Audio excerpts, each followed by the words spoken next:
Okay, yeah. Hey, I'm going to start admitting folks right now. Okay, cool. Well, we have a few folks here. Good evening. Happy Thursday, August 5th, 2001. I'm Carolina Wheat, Artfare Curator, and I'm thrilled today to be speaking to an artist on Artfare, Saskia Fleishman. Thank you and welcome. Thank you. Absolutely. Well, we're here today in the August months. July was so wet and rainy, and I'm in Michigan right now, kind of on a little road trip with the fam. Where are you? I'm in Philly, in my All right. apartment on my couch in Philadelphia. Yes, I wish I was on vacation still, but I'm back here. Are you gonna have any vacation in August, or you got a full August out of it? I'm actually gonna go to Maryland to see my grandma and my parents. And so I'll go to like the Bay, which will be really nice, and hopefully go to the beach. Yeah. So that'll be at the end of August, hopefully. Mhm. How long have you been living in Philadelphia? For some reason, I had this idea that you were kind of Brooklyn based for a while. Yeah, I know I was. I'm from New York, so after school I moved to Brooklyn, and like lived at home for a while. And then I moved with my boyfriend to Philly in October for just like a change. Didn't want to live where I was from anymore. And we had been like itching to move for a while somewhere else. But like COVID just kind of like pushed us to do it. Yeah. That's nice. Well, you have probably a larger apartment in Philly, and have you been getting the hang of things there? You like it? Yeah. Well, it's hard because like we know places and we really like them, but they've all been outside. So we Right. don't like know what the actual experience is at a lot of our favorite spots. But our apartment is beautiful and my studio is so much better. That makes a big difference. Is your studio then outside of the home, or Yeah. you do? Oh, fantastic. What's the commute? It's a 30-minute walk, or I can take the bus and for like 15 minutes. I've been walking only. I haven't taken the bus for a while. But it's super easy. I like the walking commute to studio quite a lot. So it's pretty perfect right now. Do you take a lot of pictures while you're walking, or do you have like I wonder this for artists that work, and some here on the broadcast know that we put it, you talk about it in your artist statement, that you do reference photographs in a lot of your work. Now, certainly they're not literally, photomechanical drawings from photographs, but as a reference, I wonder, for someone that's working a lot from photographs, do you take a ton of photographs? I do know some of the photographs you use are found and from the family and relatives, but are you a photo taker? Oh, I take a lot of photos. I wouldn't say like on my walk day to day in particular, because Philadelphia is not the most like beautiful in a lot of places. But if the sky is doing something interesting, I'll take a photo. Like most always. And then if I'm like in any other like natural landscape, I would be like taking plenty of photos. Sure. Yeah. I mean, For reference, yeah. Yeah, the cloud or the reels and all these things the photographs land in, are all, it's just, as a 70s child, like I always kind of gravitate more towards 35 millimeter, or printing and actually using film, and then getting it developed and printed. Do you ever dabble with that? I know you kind of grew up after all that stuff, but do you have you tried using actual film when you're shooting?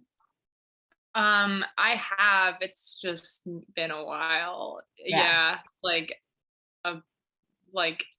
I mean, I took like the darkroom classes and like the more film photography classes.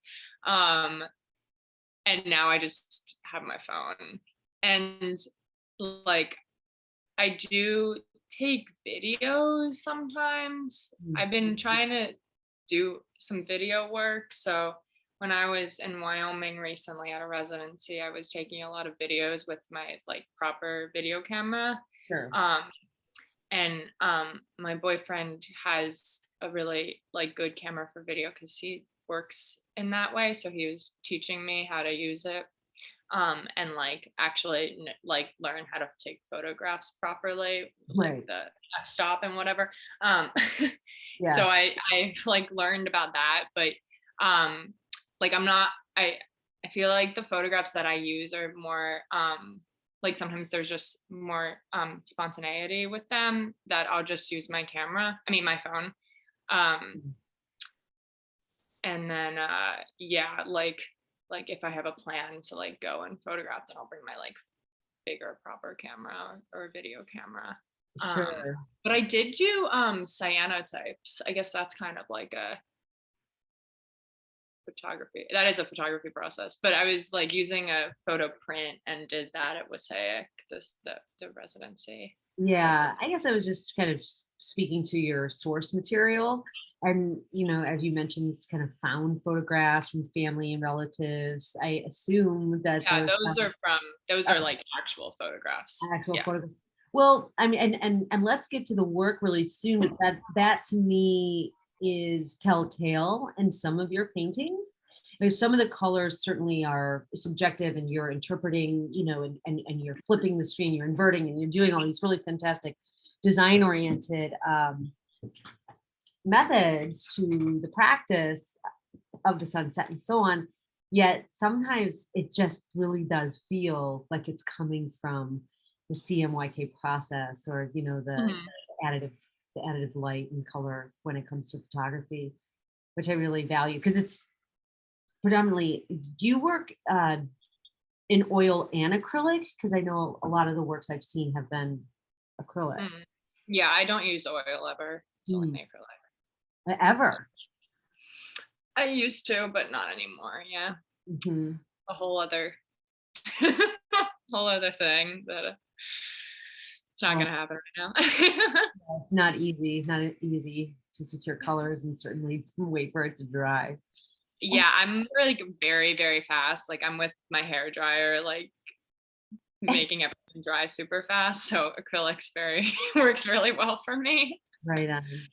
I totally get it. Well, let's start looking at some of these paintings. So if anyone hasn't seen the work yet, knows what we're talking about. Screen share. So you can see that, right? Absolutely. Thank you so much. Okay.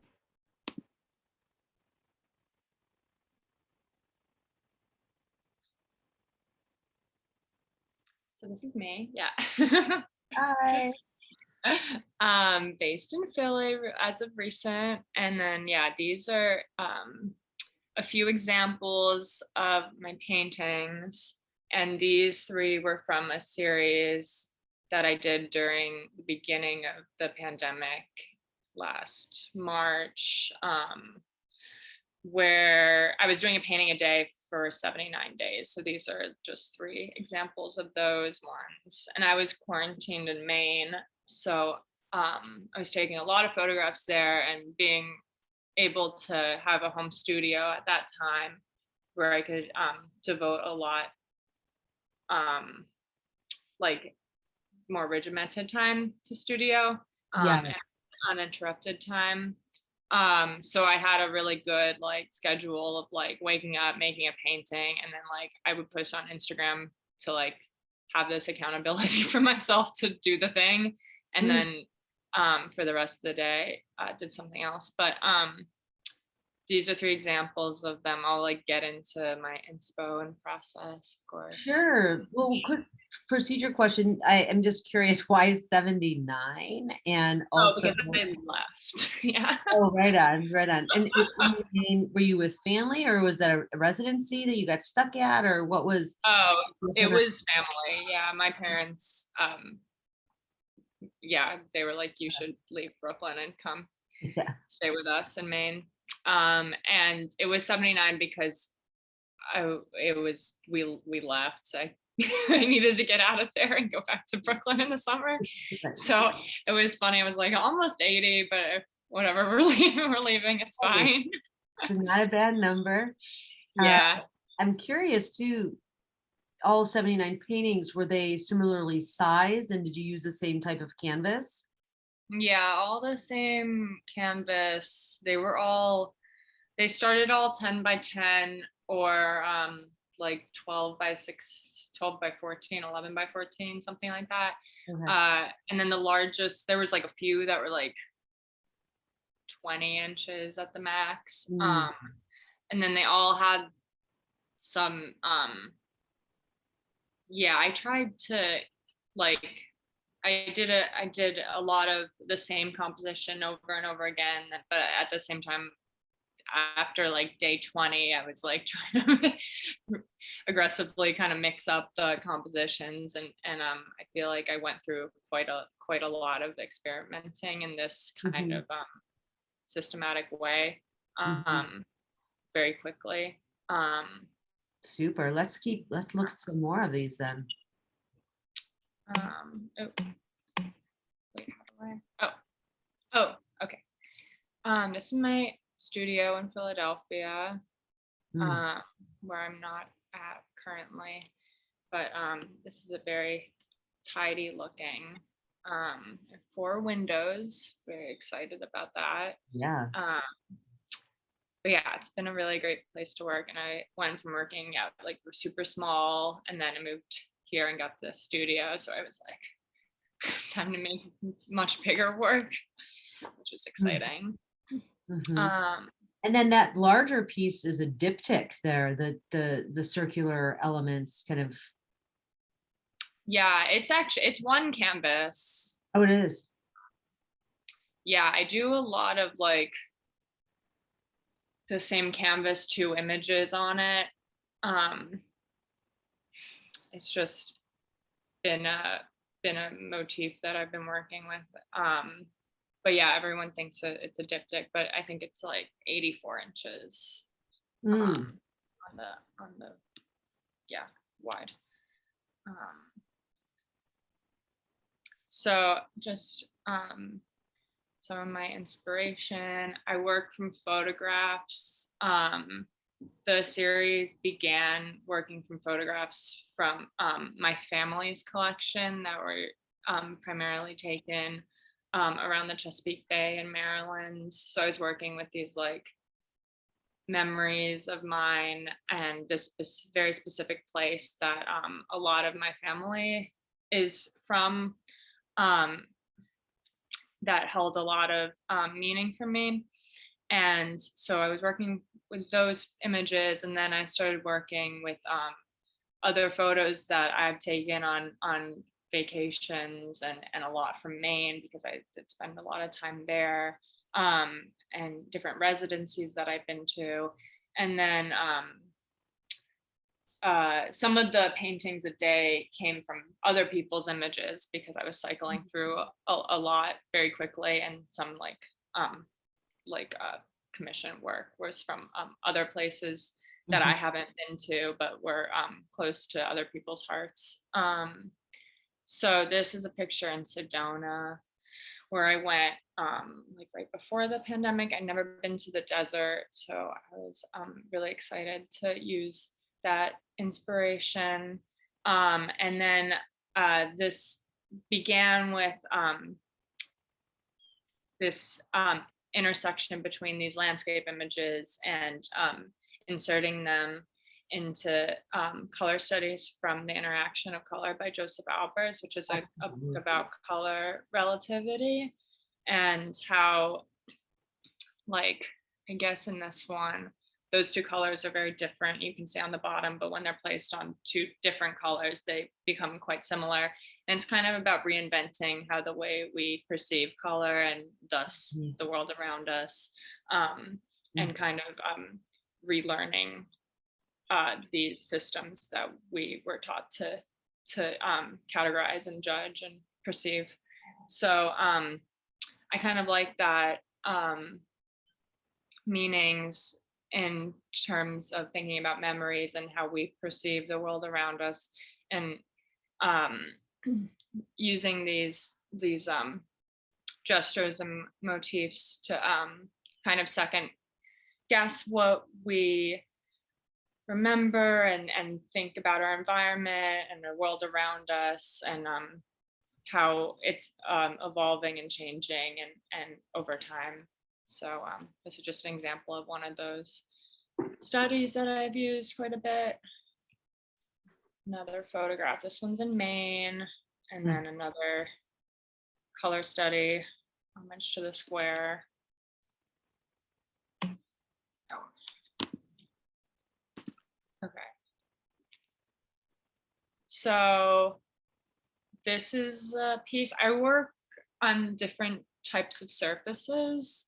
So they're all acrylic paints, and I work on digitally printed chiffon, canvas, and burlap.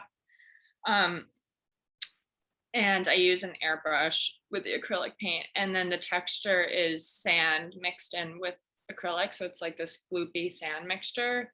And I try to source the sand from the landscape that I'm painting when possible. Like in Maine, I was painting the beach, so I took the sand from the beach and used that. So it's also like embedded in that way. And so this piece is on chiffon, and that like, it's kind of hard to explain, but I have another install pic later. But the like section in the middle, like the square cutout, is see-through, and it has this printed, it's translucent. It's like very, very see-through, but the rest of it has been painted over, so it's not. It's okay. That's what I was actually going to ask you. So we're looking at the printing on the chiffon comes from the ombre in the background, and then you've gone in and applied acrylic and sand, which I find quite heavy. Do you have to you stretch the chiffon? Yeah.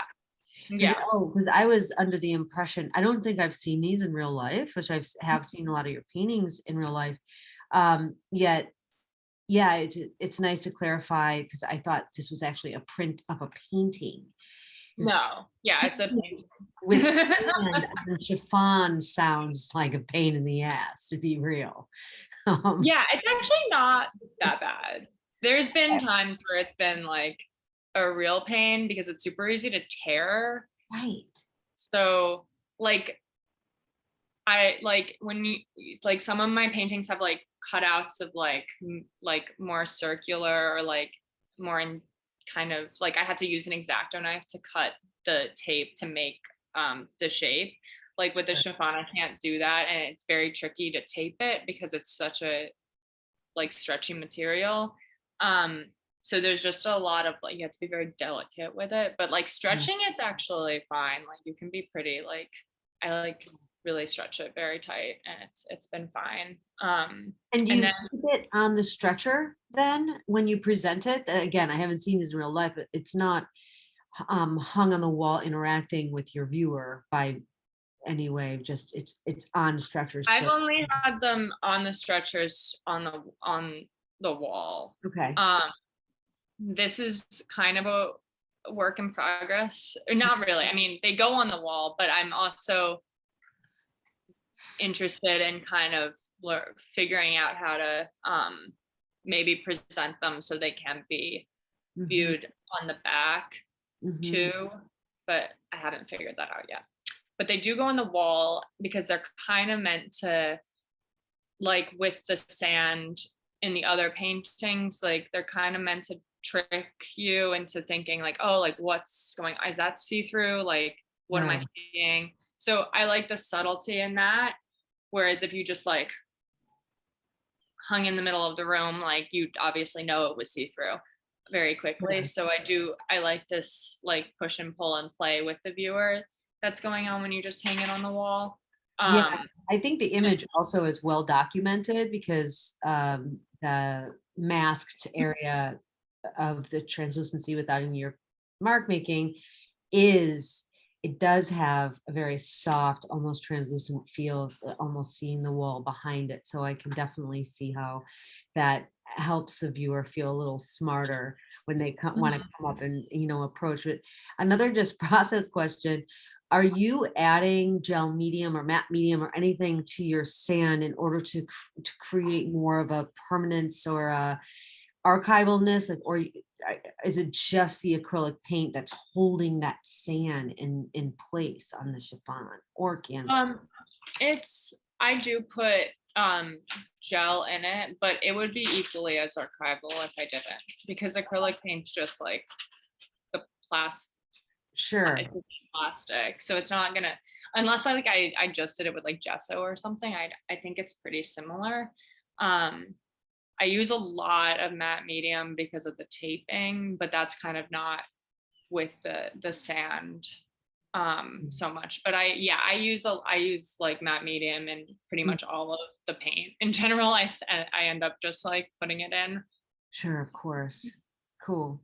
Thanks for letting me get a little nitty gritty in there.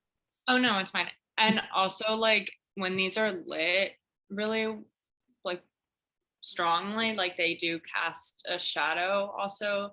Mm, Like the center will cast a shadow beneath it and whatnot. So you can kind of tell more that they're a little that they're see-through when mhm, they're lit differently. mm. Uh, that's another one. You can kind of tell that shadow that I was talking about on You the top of can, it. yeah, this with all the dark tint, Yeah. excuse me, shades in there. Yeah, it really is. Yeah, so that's a shadow of like the top opaque um, surface coming through. Huh. Um, that's another one. Yeah, When you look at these, and I know some of your titles reference the location of yeah. the, I did. the spaces, but I'm curious, when you look at these, are you nostalgic for those spaces, or do you have um basically a series of certain locations? Like you mentioned Sedona before, certainly Chesapeake Bay has been, a stronghold in your family and their views and their memories. Do you break it down into series like that ever? Like, this location I've got 10 paintings of, this location Mm, I have, but not on purpose, I guess. Mhm. Um, like when I come back from a place, well, I definitely just did that on purpose actually, because I was on a residency in Wyoming and I was like, I'm Oh, gonna make only paintings that are looking outside of my window, basically, mhm. for this time. And I've done that on other residencies. And I guess I do that like in Maine too. Like when I'm more in the place where I am, I think I do that. Um, and then yeah, I haven't. I've done it, but not. And like I've done it in my studio here, but not with like that much intention of saying like I'm gonna make like 5 Sedona paintings. Sure, should they Yeah, just kind of come out? Very they nice. tend to just come out once I've been to the place and like reflecting upon it. Yeah. Okay, so this is a piece on burlap, um, where I've taped off the section of burlap and kept it completely raw. So it's also see-through, but not nearly as much, obviously. And then I painted the rest of the painting normally. Um, and there are parts in the burlap, like on the sky, where there's still like holes from the burlap coming through. So if you backlight them or something, which I've like played with doing before, like Mhm. I often, since I have a lot of windows in my studio too, I would put them in front of the windows sometimes, um, which kind of give this like interesting glow. Um, so yeah, this is a piece on burlap and The burlap really allows for a more chunky application, even though I know the sand creates kind of a chunkiness, whether it's chiffon or otherwise. but the kind of dry brush almost, you can really feel at the top area. There's a nice peachy tint that goes off into this gray. And then, I mean, the color combinations, also the burlap is looking almost gold in this image, right? It's almost like Oh yeah, I know. a gold flash, in between. The texture of the burlap pieces feel, just heavy handed.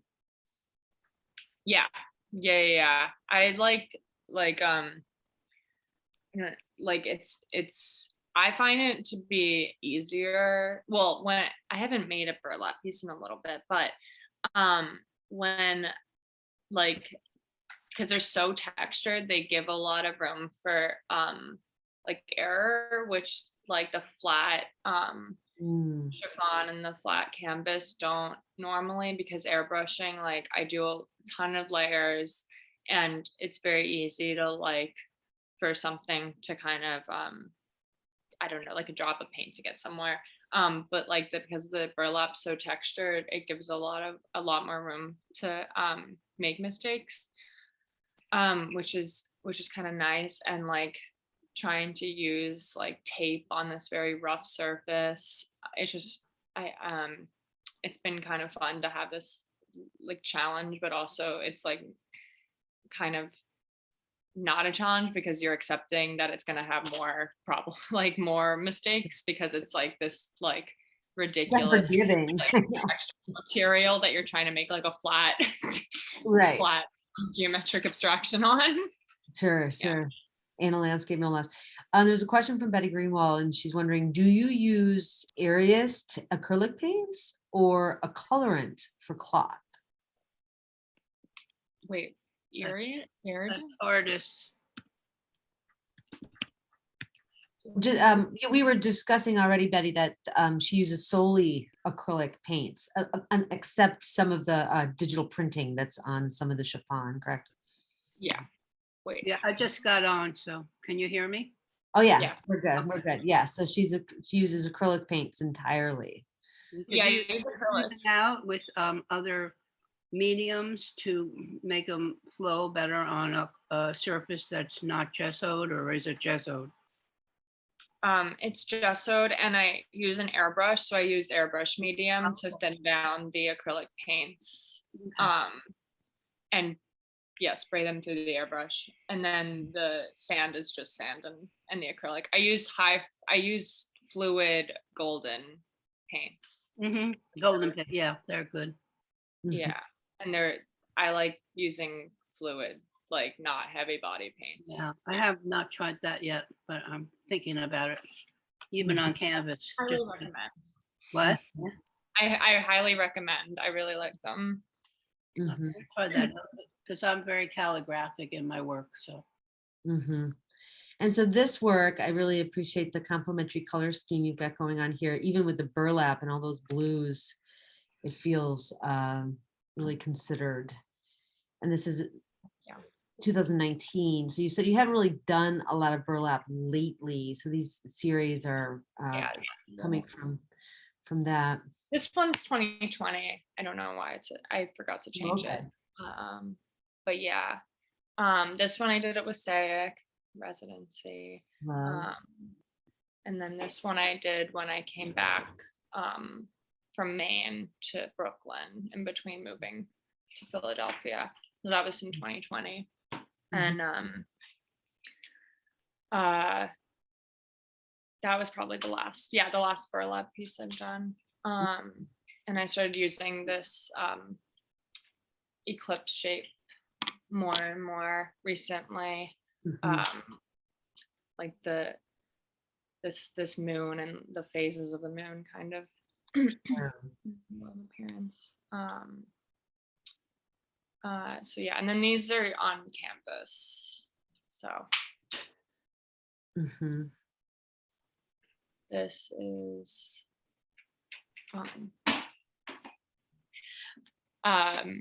this is, I think, this is in Virginia in the Blue Ridge Mountains. So yeah, all the titles are of the location usually. I try to keep that regimented. This is half New Jersey and half somewhere in California outside of LA. And yeah, so I've been using this like double like inserting two images, making one upside down, like flipping it a bunch and a bunch, Right. just to like reiterate this like idea of like what are you remembering, kind of re-looking at it, re-examining it, how it's changed over time, these spaces we pass through, and then in this one, for some of the canvas ones, I've left some part of the canvas like untouched. So these like two I don't know if you can see my mouse, but like swatches where like the image has been tilted and it kind of acting like an actual collage would if you cut out part of the photograph and then turned it, kind of leaving that space bare.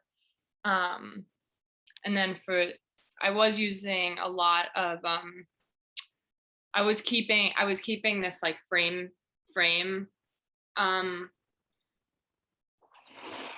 for the paintings to kind of reference the photograph that they come from, and I kind of this like objecthood of the paintings that I like because they have so much texture. I kind of like to think about them as objects rather than like portals or something that you're kind of looking through. And I'm not like trying to, because I use the airbrush, it like acts as light hitting the sand and the land because of the way I'm spraying it, instead of me rendering these clouds and land. I'm kind of trying to recreate it in a way. Yeah, it does really offer dimensionality when you're using the spray, and I know it's all the rage and has been for a handful of years to kind of have that drop shadow naturally come from the aerosol application. Yeah, but it infers such a really beautiful reference to the sublime, and like a Turner sunset or something like this. And do you think about contemporary sublime? This one is not the best example of it, but in other instances, like maybe this, do you, can you talk a little bit to that, or the lack of interest in that? the Sublime. Yeah. Yeah, I get asked that. I've been getting asked that more. And I feel like, yeah, like I used to like love Turner. I would like recreate Turners in high school and whatnot. And I feel like that sublime, that sense of it, when I'm experiencing the landscape and sitting there and kind of and I think I am trying to like recreate that feeling with these in a way. So, but I do really connect with that when I'm in the space, like just by myself, like experiencing it. Sure. And yeah, does that answer your question?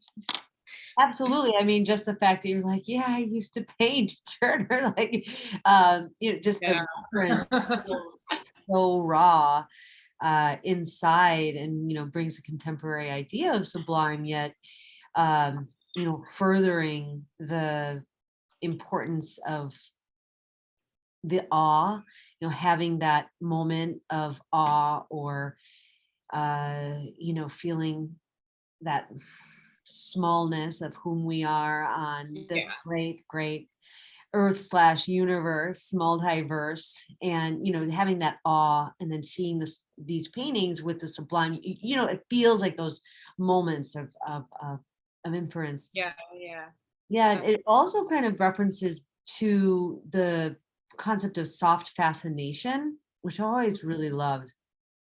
I suppose it kind of connects with awe and the sublime, but just being around nature, just taking it in and kind of not thinking of anything, but being so present that it can't help but kind of feed you and your soul with tranquilness and peace. Yeah. Yeah, totally. Mhm. I feel like I also don't normally ever really have anything in the paintings like buildings or any structures because yeah, because I think I'm not so interested in I'm like interested in the somewhat untouched or whatever. Like not like you're the person in this space, Mhm. not this built world that we live in. But yeah. Yeah, there's a really great question here from Tara. Because you're using uh, very modernist shapes and you're inverting and flipping circles, ellipses, squares, rectangles. Tara is asking, is there a reason why she chooses to use just those shapes instead of, for example, the shape of a tree? Your work is awesome. Thanks. um I kind of want to, yeah, like I definitely want to keep them abstract, the Mhm. shapes, and um keep in that kind of the tradition of like geometric abstraction and Mhm. like abstraction in general. So that's probably why. And yeah, I guess. Mhm. There's been times where I'm like, maybe I should just cut out like my hand or something, but I don't I think the simplicity of just these like very simple geometric shapes is more what I'm after, and like simple gestures. Sure. Well, yeah, the representational elements might take away from that, dare I say, sublime or soft fascination, the moment of like when, soon as your viewer kind of, gives you or you gives a viewer a kind of moment to think of an object, they kind of forget about the handiwork that's been done in Yeah, the hand and the painting, right? right. But it does, Yeah, like it offers to like these geometric abstractions. I don't know if it's abstractions per se, but these inversions, the geometric kind of cutout that you're moving within the canvas, like it's a window and a window. It's gonna, yeah, when you see a window, or like think of a movie screen in your head, they tell you when you're learning how to, hone in your psychic talents or whatever. It's like yeah, it has that flavor, and even a circle source. So you're looking through a telescope or a peephole. right. Where are Yeah, you searching? What are you searching for? mm-hmm. Yeah, totally. Um, yeah, like I'm trying to, because even like the this burlap one, the slash one, like everyone immediately is just like says Yeah. something about it being like a lightning bolt, which is like too much for me. Like just Well, when you did that, people were like, "Wow, breakthrough!" And then you're like, yeah. "Do that again." I don't like that. Like I thought it was just a slash, whatever. I think I even said it. I was like, in the gold of like the. I know. It's a lightning bolt. But it's just like a different meaning. I don't know. Like you're gonna think about it being a lightning bolt and what that means. Yeah, whatever. Sure. Um, But I mean, it's a schism of the canvas, no less, which isn't a bad idea. yeah, yeah. It's- Well, your work is Like, also really reasonably priced. I know some of these smaller paintings you've got on Artfare right now are like priced at 500, 600, like really collectible, 800. And then these larger ones, your price point right now is 2,000, 2,500.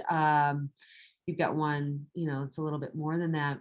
But since you are producing a lot, do you find your sales are coming from commissions? I kind of heard you say that you do commissions, which is awesome. Some artists refuse to. It's some kind of like, well, that's how I'm going to pay my rent, so I'm just going to do it. But do you do you get a lot of requests? I guess my question is. Well, for commissions, Yeah. no, not anymore. So when I was, that was like the painting a day thing, and like I was kind of asking for it because I like needed to make a painting a day for myself. So people were like, okay, like I'll take the next painting, and can you paint like this place for me? Mhm. And then we'd like talk about like what they wanted it to look like what composition. I'd like make a Photoshop mock up and send it to them, and like we'd have a bit of a back and forth, and then that's how it happened. But other than that, I don't get a lot of commissions unless I get them, yeah, like just rarely. And I'm happy because it's all about place. So if someone has a really important place like to them, I think that's important for this work, because I get a lot of people being really connecting to the places, and even if it's not actually where it's taken, like someone will connect with it. But yeah, I try to make things accessible as much as I can for people, so making a lot of small paintings helps that too. But yeah, I'm definitely happy with anyone wanting to share a place with me. Yeah. Yeah. And you, I mean, you're still, fresh, if you don't mind me saying, in your career yet, fairly accomplished for having just earned your BFA 4 years ago, right? And it's 2017, is that what I remember? You went to Residency, right? Yeah. And 2017. yeah, and and then you had a whole year of pandemic, but you've been productive, great practice. You've been showing, you have a handful of residencies. You went to Vermont Studio Center. I mean, you've been Passaic, as you mentioned. You just came back from Montana, or was it Wyoming? Wyoming. It's like one of those big sky countries. Yeah, and these residencies, I guess my question I'm leading to, is likely served a really great respite for you to just focus entirely on your practice. But I wonder, are you, or do you consider grad school, and what do you think about that? Right now, no. Right. Grad school. What do I think about it? For me, it sounds like the last thing I want to do right now. Like, I just don't want to go back to school. Like, I feel like I loved RISD. I'm so happy I went. It was such a good experience, great time. But I feel like I've loved being outside of school, and I've learned a lot. And I'm definitely not ready to go back to school. So maybe in the future I'll change my mind. I'm totally open to it. Well, it's really nice to see someone that's left, a 4-year degree at a great school nonetheless, and still have such an active, vibrant practice, and to really, have that seriousness, which sometimes this doesn't happen all the time. A lot of mentors and other people will tell you that you need to go to grad school to learn that. Right. And it's nice that you are able to work very much independently and maintain your practice. Yeah. Yeah. Yeah, I'm lucky that I have this like work ethic. I think I don't like I don't know, like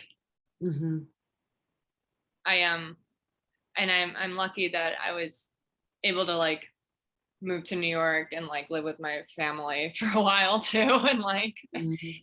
have peace in that way, and be able to work on studio there. And yeah, I just, and even that I went to RISD in the first place is very lucky, because like I feel like the undergrad program and the grad program there are pretty, like, we have the same teachers, and so they're comparable in that way. But yeah, it is, I am happy that it taught me this like work ethic that I still am able to maintain. Mhm. We'll see in the future if I Mhm. change my mind. Yeah, But yeah, it's not a residencies. loaded question. It's not a loaded question. I just wondered if Oh you no, yeah. thought about it. I mean, it took me 10 years to go to grad school for my undergrad, so I get it. Yeah. Um, Yeah, I feel like residencies have been a good way of like, I really love to travel and um be around people. So, and yeah, like make work obviously. So those have been a really great way to keep doing that, mhm, and like substitute that for going to grad school. mhm. Um, yeah, should I keep going? Yeah, please. Let's keep looking at some of these beauties. Yeah, um that next one was yeah, this one is a more recent piece, um also in Virginia, Blue Ridge Mountains. And then this uh, one, go back to that one just really quick because I want to oh yeah, describe that for folks that might be seeing impaired. The blue circle rests so elegantly within the kind of rendering gradient of perspective back with the Blue Ridge Mountains, as you mentioned. The ellipse that's shown above it just really feels as if the circle fell out of the sky and just nestled inside those mountains. Really fantastic. In a way, when you were referring to the word object, not so much just a design or some sort of mystic portal. I think you're kind of referring to, which I understand how people would refer to the portal situation with these. Yeah, I appreciate you clarifying that it is an object, because this one in particular really feels as if uh, the circle has fallen out of the sky. love that. Hmm. Yeah, that's really nice. And then that like crescent shape that's left is just the bare canvas. Yes. So it has that feeling of yeah, just having been like in transit kind of. Hmm. Um, yeah. The, And then this first painting I made in Philly, my new studio. Same process. And these are some up close pictures of the I'm sand, glad you found this. Great. because I feel like they're pretty, I don't know if that comes across in photographs a lot of the time. And it's very hard to tell. But yeah, so each color, like I put down one color of sand, let it dry, put down the next color. So each of these have like 5 different like layers of sand color on it, Mhm, mhm, if that makes sense. And then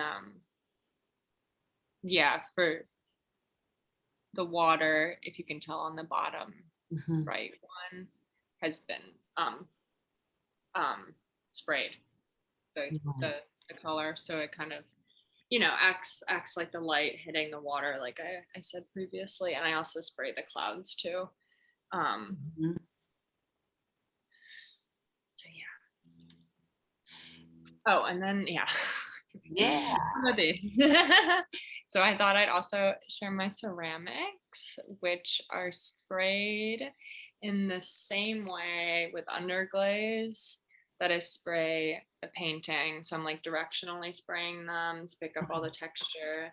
But they're made like my paintings are made super systematically, like I'm taping everything off, and like once the composition's decided, that's kind of just the way it's going to be. But with the ceramics, I started making them, like I've done ceramics through my life, but I started this series in 2019 and then didn't do any last year, but now I'm finally doing them again.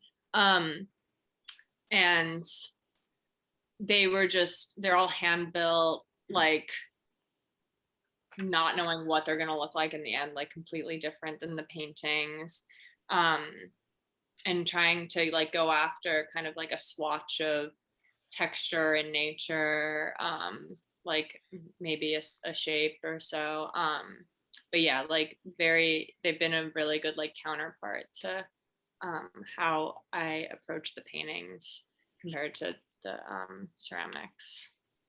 They're very Mhm. similar. Going 3. And are these intentionally, are they vessels then, or are They're you vessels, but they're not functional at all. non-functional? Okay.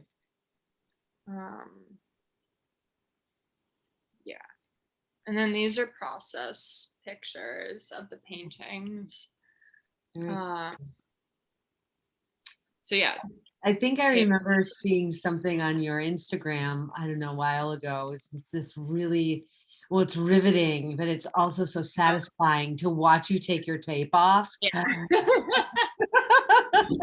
I know. I was like, I should take videos of this because it is so satisfying. I was like, make a TikTok or something.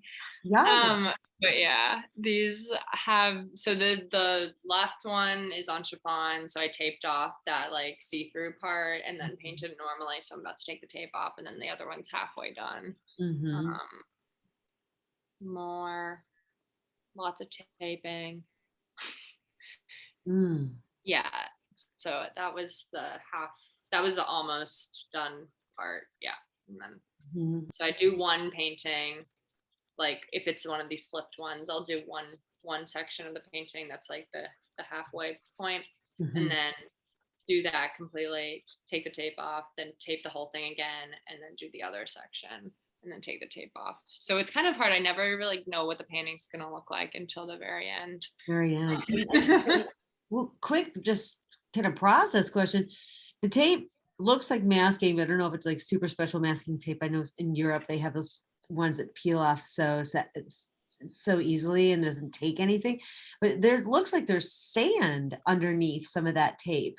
It doesn't pull back. So you have to like put a lot of matte medium, like you tape it, and I try to like press it as well as I can, and then I matte medium it like 3 times, and then it usually is okay. Okay. Yeah. It's been a tricky, like it took me a very long time to even be like, okay, I'm gonna attempt to tape this, because I at first was like, no, there's no way. Right. But yeah, so it does work. It's just tricky, yeah. But no, it's not special masking tape. It's just like Scotch masking tape. Okay. Yeah, so these are install shots. A series I did in at a residency in Portugal. This is a show Go I had back to that. I'm so yeah. sorry to interrupt, but I mean, so simplistic. You've got these 6 images here. Together, seeing the work is revealing your thought process as to the body as a whole as well, which I value so much, because even though you're in a corner right here, you've got the horizon at the same focal point within all of these canvases. Right. And it's just like, it's a really thoughtful hang, even though the hues all vary in terms of the sky and potentially maybe it's all the same landscape. Is that right? Yeah. Different sunsets. Exactly. Yeah, it was over the course of a month, so I would go and take photographs. Kind of. Actually, it's a Zoom. Yeah. And then from them over the course of the month. So they were like all different, times in the same landscape. Mm. Stunning. I'm sorry. So go to the next show. Oh no. There's a show I had last year where the ceramics were paired with the paintings too. Hmm. Other ones. That looks like a very old building. Yeah, I was in a barn, like an Mhm. old renovated barn. Mm. Very cool. Oh, the Yeah, chiffon. these are the chiffon ones hung and like light, like the lighting was better, so you can see the shadows more clearly, what I was talking about earlier before. So these are the chiffon pieces hung up. Yeah. What are the price points of these, Saskia? These are 4,000. 4,000. Okay. They're 40 by 30 usually. And then these are just a few that I just did in Wyoming at the residency that I was at called Gentile. Mhm. So I wasn't using an airbrush this whole time. So I was doing the gradients like by the brush, like really layers of like watered down acrylic. And then I was working from the landscape that we were in, which was absolutely gorgeous. So I would go out every day for at least a few hours and photograph and experience it, and then come back and paint every day. And then this one, so this one's on chiffon. It's a smaller piece. Then when you're at these residencies, I mean, do they have access? Do you have access to an inkjet printer that you can load chiffon in, or do you No, have to order it out? I ordered it and brought it with me. I order it on Spoonflower. Okay. So Oh yeah, a lot of folks have been using that lately. I've been yeah, hearing. great. I just make a gradient on Photoshop and then I send it to them and they'll get it in like a few weeks. Okay. But it's really nice. Okay, that's it. Yeah. Wow, you did really well. We have 3 minutes left. Amazing. That went by fast, right? I know. I saw the time. I was like, Well, folks are loving the bright colors in your ceramics, and they really do mimic the tones and hues and all the values in the paintings. So that's been noticed. And then also someone had mentioned, and I don't know if you're thinking about it, we can pass on this, but there are low residency programs where you can do, like, for instance, Bard was one of the first to have a low res program in the summer. I know School of the Art Institute of Chicago has one, or there's other places now that are a little bit more forgiving for people that have families, jobs, and other things. So your grad degree isn't as intense in your face. oh, okay, cool. These loans and all these other types of things that you have to pay jillions of dollars for. But at this point, Yeah. we're potentially going to be taking school in Zoom again. Who knows? I don't, Yeah. let it go. Let it go until you're really got to get there. But it's been so cool to talk to you and hear more about your process and your painting, and just get a little bit more of this concept, but certainly some of the formalism that's involved in your work, and sublime formalism is really fantastic. And I can't wait to see where else it's going. I mean, even the works that you did in Wyoming are already kind of shifting in their geometric abstractions. And that's going to be really exciting to keep an eye on, because these subtle shifts are kind of a lot for your work, but they aren't too straying from your concept. So there feels like there's so much more to explore. Yeah, I'm excited for sure. It was great trying to just like subtle shifts. Yeah, just keeping on like pushing those make a big difference, I feel like. Yeah. Well, thanks again. Thanks everyone for being here on this August evenings. It's really fantastic. Our August is coming up as sort of holiday with Artfare. We're not going to be doing any broadcasts the rest of August, but we'll be back doing more live studio visits and interviews with Artfare artists starting September 2nd. And Dylan Everett is September 2nd. So if you like his photography, it'd be cool if you show up and you've missed any of this. I'll put it up on YouTube over the next couple of days. And with that, I don't know, Saskia, do you have any other comments or things you want to add? Oh, thank you so much for doing this. It was so great talking to you, and having back and forth was amazing. True. I know, it means a lot. Yeah, definitely. It's been really fun. Cool. Well, enjoy the rest of your summer. When I'm in Philly next, I'll make sure that we can do a personal studio visit. I really love your work. And thanks for being on Artfare. Oh yeah, of course. Thank you. Absolutely. Bye. Thanks for your beautiful work. Yeah. Oh, thank you. Thank you. Thanks so much. Bye, everybody. Bye.